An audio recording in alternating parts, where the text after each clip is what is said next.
નમસ્કાર દર્શક મિત્રો, હું શીતલ મહેતા ન્યૂઝ ઓફ કચ્છમાં આપનું સ્વાગત છે। જોઈએ આજના સમાચાર। વરસાદ વાવાઝોડાની આગાહીના પગલે અગિયારિયાઓને સલામત સ્થળે ખસી જવા તંત્ર દ્વારા તાકીદ કરાઈ। હવામાન વિભાગ દ્વારા કરવામાં આવેલી આગાહીને પગલે કચ્છ જિલ્લા વહીવટી તંત્ર એલર્ટ મોડ પર આવી ગયું છે। આગામી 30 અને 31 મેના સમગ્ર કચ્છ જિલ્લામાં ખૂબ જ ઝડપી પવન ફૂંકાવા તેમજ ભારે વરસાદ થવાની પ્રબળ શક્યતાઓ વ્યક્ત કરવામાં આવી છે। આ કુદરતી આફતને ધ્યાને રાખીને જિલ્લા ઉદ્યોગ કેન્દ્ર દ્વારા મીઠા ઉદ્યોગ સાથે સંકળાયેલા અગરિયાઓ અને શ્રમિકોની સુરક્ષા માટે ખાસ માર્ગદર્શિકા જાહેર કરવામાં આવી છે।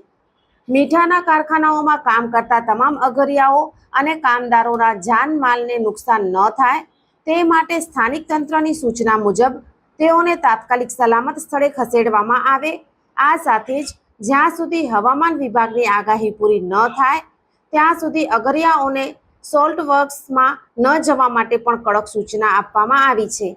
જે અગરિયાઓએ અગરોમાં સોલાર પંપ લગાવેલા છે તેઓને આ આગાહીથી માહિતગાર કરી પંપને સુરક્ષિત સ્થળે ખસેડવા અથવા નુકસાન ન થાય તે રીતે કાળજી લેવા જણાવાયું છે। દર્શક મિત્રો, આજે તારીખ 30 મે 2026 આ હતા આજના સમાચાર। આવતીકાલે ફરી મળીશું, ત્યાં સુધી મને રજા આપશો। નમસ્કાર।